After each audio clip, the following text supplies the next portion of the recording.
রাহিম আজকের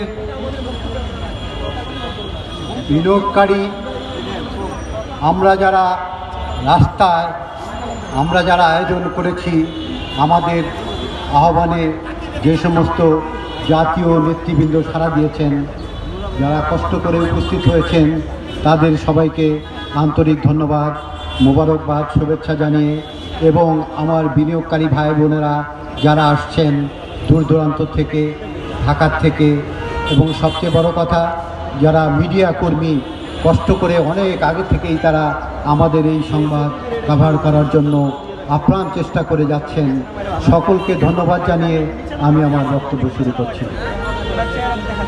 প্রিয় বন্ধুগণ, আমি প্রথমেই বলছি, যার নাই কোনো গতি সেই আজকের সভাপতি।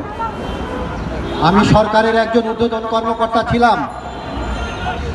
আমি বলতে চাই না আমার সব পরিচয়, শুধু এইটুকু বলি যে আমি নিঃস্ব হয়ে গেছি এই বাংলাদেশের ৩৩ লাখ ৩০ লাখ বিনিয়োগকারীদের সাথে। আমি অবসরে ১ জানুয়ারি থেকে, তাই আমার পরিচয় আমি এই পথের বিনিয়োগকারীদের সাথে আছি। আমার শেষ রক্তবিন্দু দিয়ে যুদ্ধ করে যাব এই বিনিয়োগকারীদের ভাগ্য ফেরাতে। এই রাশেদ মাকসুদগণ, আবু আহমেদ এবং যারা আছেন তাদেরকে ক্ষমতাচ্যুত করতে যা যা করণীয় তাই করব, যেখানে যাওয়া দরকার সেখানেই যাব, ছাড়ব না আমরা ইনশাআল্লাহ। সময় দেওয়ার সময় নেই, আমি উপর থেকেই শুরু করছি। ডক্টর ইউনূস সাহেব, আপনি মনে রাখেন, আপনাকে একটা কথা বলি, আলেকজান্ডার দ্য গ্রেট বলেছিলেন, I saw, I came, I conquer. আমি আসলাম, আমি দেখলাম, আমি জয় করলাম। আপনার ভাগ্যটা কিন্তু সেই রকমই সুপ্রসন্ন হয়েছে। আপনি ৫ই আগস্ট বিপ্লবের জন্য কি অবদান রেখেছেন? আপনার উপদেষ্টা কি অবদান রেখেছে আপনাদের মনে পড়ে না? আপনার ৩০ লাখ বিনিয়োগকারী, তাদের পরিবার সদস্য যারা লাশ হয়ে পড়ে যাচ্ছে, আইসিইউতে আছে, তাদের সংসার ভেঙে যাচ্ছে, অনেকে ঋণগ্রস্ত হয়ে মুখ দেখাতে পারছে না, সামনে আসতে পারতেছে না। আমি একজন সরকারি কর্মকর্তা হয়ে রাস্তায় ঘুরছি আজ ৬ মাস যাবৎ। আজ আমার সমস্ত শেয়ার ফোরসেল হয়েছে, আর বাংলাদেশের কত লক্ষ মানুষের ফোরসেল হয়েছে, কত যাদের ক্যাশ কোডে তারা নিঃস্ব হয়ে গেছে, সবার জন্য আমি আসছি। আমি আমার টাকা ফেরত চাই না। ৩৩ লাখ বিনিয়োগকারী টাকা ফেরত দিতে হবে, অন্যথায় আমি নামবো না, আমার কোনো টাকা দিতে হবে না। আমি সেই সংগ্রাম করে যাব ইনশাআল্লাহ।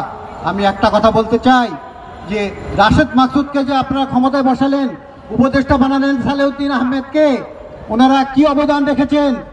18ই আগস্ট উনি ক্ষমতায় বসেছেন, তারপরে ইন্ডেক্স কোথায় গেছে? কত লক্ষ কোটি টাকা, ৬৬,০০০ কোটি টাকা কোথায় গেল? জবাব দিতে হবে। আমরা এর জবাব নেব ইনশাআল্লাহ, এর জবাব আমরা চাই, অবশ্যই এর জবাব দিতে হবে। ডক্টর ইউনূস সরকার, আপনি তো আমাদের দেশের গৌরব, আপনাকে তো আমরা খারাপ বলছি না, আপনি আমাদের অহংকার। আপনার যে উপদেষ্টাকে নিয়োগ করেছেন, উপদেষ্টা শেষ করে ফেললো দেশটা, আপনার সচেতন হন না? আপনি মনে লাগে না যে বিনিয়োগকারীরা যে হাউকাউ করে, রিক্সাওয়ালারা রাস্তা বন্ধ করলে আপনি সচেতন হন, ছাত্র আন্দোলন করলে, শ্রমিক ধর্মঘট করলে আপনি সচেতন হন, সবার সমস্যা হয় সমাধান হয়। ১৩৬টা আন্দোলন হয়েছে, সব আন্দোলন আপনি ফেস করেছেন, কিন্তু বিনিয়োগকারীদের কোনো কথা আপনার মুখে শুনি না আমি আজ পর্যন্ত। এবং সবচেয়ে আশ্চর্য কথা, বাংলাদেশের সব দলের লোকজন এই শেয়ার বাজারে আছে।